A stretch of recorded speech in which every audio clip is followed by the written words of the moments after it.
Selam dostlar, bu Akiyet Sileme'nin yana çıkarılışı. Hem bugün biz Fenis Yarulli'nin Koyaştағы tep. Синхронизм законно, Давай. Bir, iki, üç. Selam dostlar, bu Akiyet Sileme'nin yana çıkarılışı. Hem bugün biz Fenis Yarulli'nin Koyaştағы top әкиетін анализ işaqbız. Hem hazır menin kıskaça iştəligin söylep gidem. Yaşagan bir malay bilen anın enisi, aların etileri bulmagan. Enisi bik tırış xатын bulgan, Koyaş bilen birge turgan, Koyaş bilen birge yukarıga yatkan, üydegi bütün işlerin işlegen, bik tırış xатын bulgan indi kıskası. Anın ulu enisi bilense işlegende anardan yüreğine eni buluşayım mı, eni nişliysin, indi yerdem kirek deyip sıramagan, anı bütün uyları oramda oynap yürürge, көңіл aşırgağına bulgan.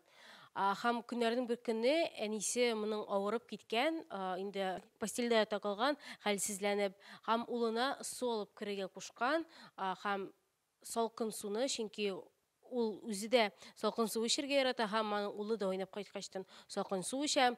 Һәм улыннан сораган, улым зинһар өчен барып кил әле чишмәгә су алып кил. Һәм улы аңа бик ачуланган, син нишләп иртән үзең алып килә алмадың дип.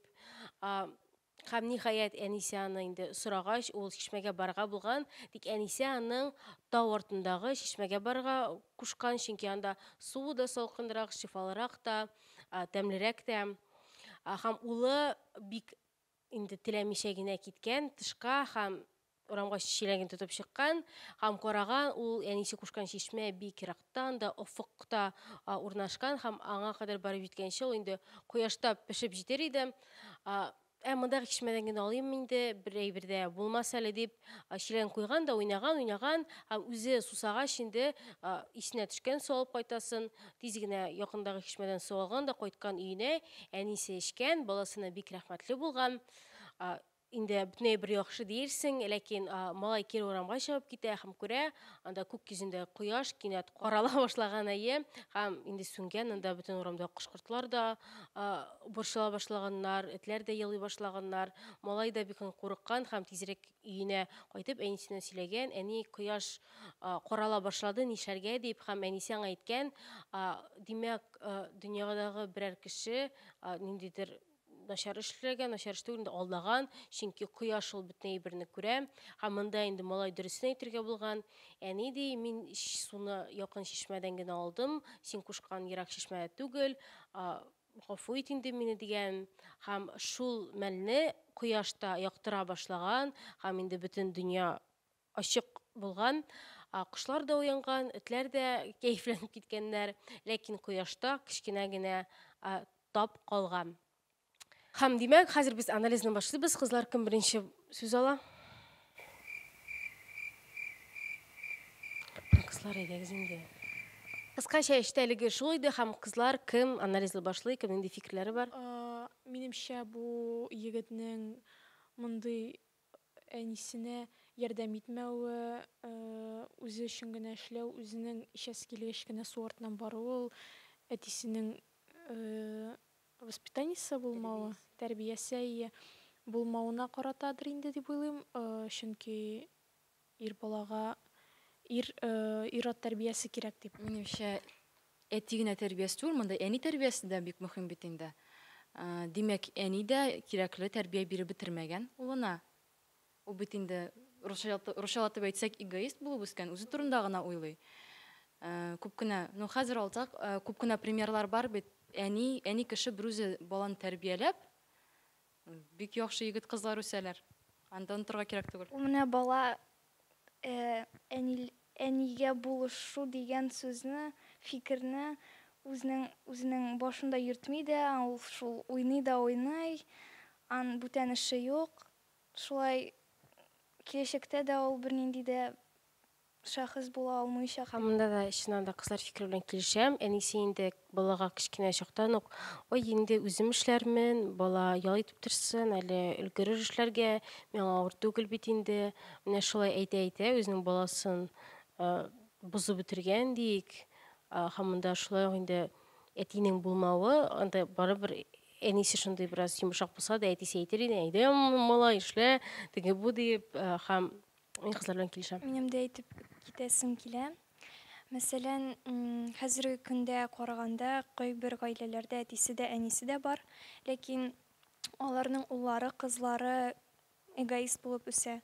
Ул теге әтисенең барлыгы, юклыгы монда мөһим роль уйнамый дип уйлыйм, чөнки кешенең үзенең холкыннан тора. Мәсәлән, ир кеше ул бик теге сабыр, холыклы, йомшак та булырга мөмкин кайсы бирләре. Менә шундый җаваплы булып, үзенең балаларына тиешле тәрбия биреп торучы ир-атлар да бар. Мин дә сезнең белән килешәм. Чыннан да гаиләдә тәрбиядән күп әйбер тора. Монда әти бармы, юкмы дигән мәсьәлә дә беренче урында тормый, беренче урында бары тик тәрбия тора. Хәзерге тормышка да бу мисалны күчерсәк, бик күп әниләр бар, менә бер үзе бала үстерүчеләрдә. Күбесе үзләренең балаларын, әгәр дә ул ир-егет булса, малай булса, иркәлиләр. Бик нык иркәлиләр һәм алар өчен ират булып үсеп җитешеп бетә алмыйлар. Шуңа күрә дөрес тәрбия бирә кирәк дип уйлыйм, иң беренче чиратта. Мин дә шулай кызлар белән килешәм. Менә шул менә тәрбия темасына кергәндә, монда әнисенең тәрбиясе җитеп бетмәгәндер.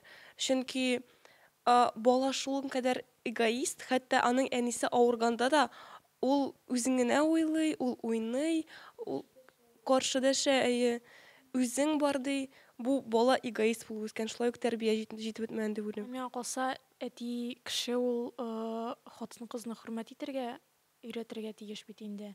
Монда ни әни юк, үскәч нинди хатын-кызны ул нинди үзенең хатынын хөрмәт итәчәк, аңа булышачак, яисә шулай уйнап йөричәкме? Әти роле гомумән әйткәндә төрле бала өчен кызмы, егетме барыбер мөһим роль уйный. Һәм менә бу егет үскәч нинди буласың дигән сорау килеп туа. Нинди әти була ул, нинди ир була ул? Менә әти булса, ул баласына үзенә җитеп бетмәгән мәхәббәтне бирерме? Әллә инде баласына гомумән игътибар итмәсме? Үзенә игътибар булмагач, бәлки ул игътибар да итмәс үзенең баласына. Сез ничә уйлыйсыз, сезнең моңа фикерегез нинди? Белмим, минемчә бу бала үскәч тә һаман шундый ук булып калыр. Шулай ук уйнап йөр, шулай ук үзен генә кайгыртып, булай гаиләгә аның серьезный мөнәсәбәте булмас дип уйлыйм. Шулай ук менә әти, гаиләдә әти булу булмау. Монда да бит ир кешенең үзенең холкыннан тора. Әти катырак үстерсә баланы, ул үзе дә шундый булыр иде. Менә шулай ук иркәләп үстергән булса, ул һаман шундый егет булып калган булыр иде. Тик ләкин менә бит әсәр ахырында кояшта барыбер бәләкәй генә булса да, кечкенә булса да тап калган. Бу нәрсә дигәнне аңлата? Менә шул ук хрусталь вазаны алсак, аны без идәнгә төшереп җибәрсәк, ул төрле кылпычакларга тарала һәм аны кире инде иң беренче булган халәткә кайтарып булмый. Шулай ук ышаныч белән. Ышанычны инде син бер тапкыр акламагансың икән, әгәр дә син кешене алдагансың икән, ышанычны кире кайтару ул бик нык авыр. Һәм менә шушы кояшта да бәләкәй тап калган килеш, кешедә дә әгәр дә син аны алдасаң, синең аның инде күпмедер ышанычы сиңа бетә. Һәм аны бөтенләй кире кайтарып бер кайчан да булмыйчак. Шуңа күрә моны истә тотарга кирәктер дип уйлыйм. Мин моны баланың эшендәге топ дип әйтмәс идем. Мин моны менә әни бит кояш белән бергә тора һәм кояш белән бергә ята. Әнине кояш дип алсак, баланың ялганы ул топ булса, менә ул кояшта топ бит ул баланың алдавы. Әни күңеле ул йомшак. Аңа бер авыр сүз һәм ул белмим, дөньясы бетә аның өчен. Бала тарафыннан әйтелгән булса, инде тагы да авыррак. Һәм минемчә бу баланың ялгышлыгы, кояштагы тап ул баланың ялгышлыгы. Минемчә бу гаиләдән тора, ул гаиләдән бөтенләй килә бит инде. Гаиләдә шулай ул күрмәсә, аның алдаганнарын, аларга ул бөтенләй бер яраганын, ул күрмәсә, ул алдаган булган булыр. Әйе, ул әйбер белән мисем белән зилә килешәм. Ләкин менә бала ул бала инде, ул бөтен балалар бер төрле, алар уйнарга ашкына, алар өй буенча җыештырып, нәрсәдер эшләп йөриселәре килми. Ә менә баланың тәрбиясе инде монда баланың үзеннән тормый, чөнки әле ул дөньяны күреп белмәгән, ул аның әнисеннән тора, аның тәрбиясеннән тора. Менә гаиләдә тора дип син тәрбия чыннан да шулай, ләкин менә монда әгәр дә әни русча әйтмешле пример булса, улына әйме, монда бит әнисе шундый идеал итеп күрсәтелә. Шундый эшчән дип, кояш белән бергә тора, кояш белән бергә йокларга ята дип. Ни өчен мәсәлән менә шушы улы аннан пример алмый, нигә аны шундый үзенә нишләп менә шундый әйбер килеп чыга микән? Хәтта бит менә гаиләдә бит менә әнисе шундый идеал, бала бит аңа карап, пример алып, эшчән булырга тиеш, ләкин алай түгел. Менә монда сүз чыкты, нигә бала алдыйсың әле дип. Булай бит обычно гаиләдә усал әни булса, ул бер кайда чыгармый, ул моны эшләмә, тегене эшләмә дип йөри. Һәм баласы аны эшләр өчен алдый. Һәм урамга бер кая чыгып китә, кем белән чыгасың дисә, моның белән чыгам, алдап чыгып китә. Монда әнисе үзе йомшак күңелле. Үзе берәйбергә дә не запрещает дип әйтик, каршы дәшми, әйе, монда гомерендә бер тапкыр сорагандыр инде салып килергә. Һәм монда ул шулай алдануы урынсыз. 5 секунд кына әйтим. Монда минемчә булырга тиеш түгел, теге или син әниләрең мәсәлән бүтән бернән дә эшләргә рөхсәт итәләр анда шундый йомшак, яисә анда әниләрең шундый каты, теге бүтәнсен үз кулында тоталар. Минемчә монда инде алтын урталык булырга тиеш. Әйе, син анда уйна, ләкин үз вакытыңны бел. Менә синең идеяң дидерме әйткәннәр ди монда, син дидер анда үзеңнең эшләргә тиешле эшләрең бар, сияларны эшлисең анда бүтән гаилә әгъзалары кебек. Һәм шулай уйныйсың. Әгәр дә инде теләгең булмаса, белмим инде. Менә үзем ни дия ни булыр идем дип монда уйлыйсың инде теге. Белмим. Мин Зилә белән килешәм, бәлки менә ничек алтын урталыкны барлыкка китерергә. Менә эш кенә кушып түгел, менә син шуны эшлә диеп, менә шулай өйрәтеп түгел, бәлки менә син үзең нәрсә эшлисең һәм баланы русча әйтмешле подключать к этому. Менә әйдә бергә менә моны эшлигә әле диеп, менә әнисенә. Әгәр дә әнисе әйткән булса, әйдә менә бергә суга барып кайтыйк диеп, балага да кызык, әни белән дә бергә эшли, авыр да түгел аңа һәм шул ук вакытта ул эшкә дә өйрәнә. Әйе, монда артык иркәләү дә һәм бик йомшак балага карау ул урынлы түгел. Зилә белән шулай ук килешәм, алтын урталыкны сакларга кирәк. Һәм Зөһрә бая бер фикер әйткән иде. Нишләп ул әнисенең эшләрендә бик катнашмый дип инде, әйе. Чөнки ул бит инде малай кеше. Ул, мәсәлән, әнисенең эшләрен күреп, мәсәлән, әнисе су сибәдер. Мәсәлән, әнисе суга бара. Ләкин менә безнең якта белмим, сезнең якта ничектер, малайлар теге гөлләргә су сибеп йөреп, суга барып йөремиләр. Ул инде бәлки шунардан теге күреп, бу мин не мужское дело дигән кебегрәк инде, шуннан теге карап, ниндидер үзенә нәтиҗәләр чыгаргандыр.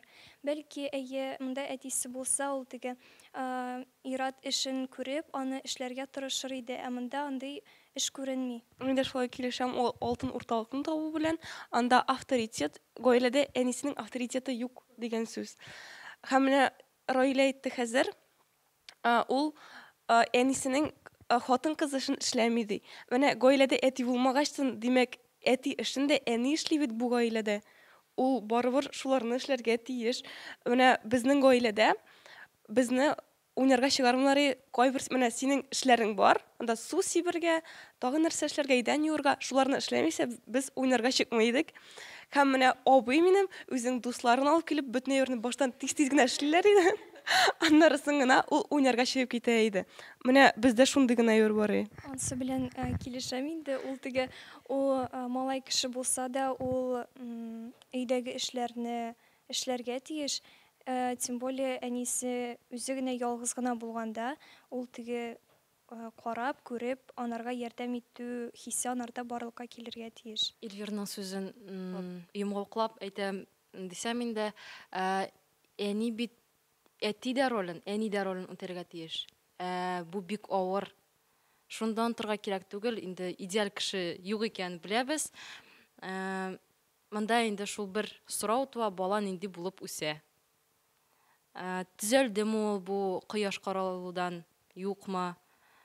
Бәлки инде үзенең выгодасына дип әйтсәк, кенәшәдеме, ялгышлыгын таныдымы? Әллә инде чынлап таныдымы? Һәм инде гомумән нәтиҗәләргә дә килергә вакыт җиткәндер. Менә кызлар әйтә башладылар, инде бу малай киләчәктә нинди булыр микән? Әйдәгез, менә һәрберебез шаңкырата берәр фикерен әйтик. Бу малай киләчәктә нинди булып үсәр? Минемчә, ул малай һаман шундый ук алдакчы, һаман шундый ук иркә бала булып үсәр, чөнки менә кояшта бер тап кына бар бит. Ул тап тулганчы, ул шулай ук ялганлап йөричәктер. Менә шундый бала булып үсәр дип уйлыйм мин. Минемчә, ул үз хатасын таныды һәм ул киләчәктә андый ук хаталар җибәрмәс. Шулай ук менә чишмәгә барганда бит инде ул чишмәнең нинди еракта булуын белде, мәсәлән. Анда әнисенең ничек барып җитүе, ничек итеп су алып кайтулары турында ул ниндидер үзенә тәҗрибә алды һәм киләчәктә ул әнисенең эшләренең кыйммәтен аңлап, аны хөрмәт итеп, үз-үзен төзәтер дип уйлыйм. Амин. Әни әйтмешли, үзең балаң булгач аңларсың. Дуслар, шуның белән фикерләр бетте бугай безнең кызларның, һәм ахырда инде нәрсә әйтәсе килә. Кызлар, егетләр, бу малай кебек булмагыз. Һәм әти-әниләр дә үзегезнең балагызны алып йомшак тәрбияләмәгез. Чыннан да монда нинди фикерләр, төп фикерләр алтын урталык булырга тиеш. Балалар әзме күпме булса да инде әти-әниләр булышырга тиешләр. Анда гаиләдә һәркемнең үзенең роле булырга тиеш. Иң мөһиме, дуслар, шуның белән бетте. Пока-пока.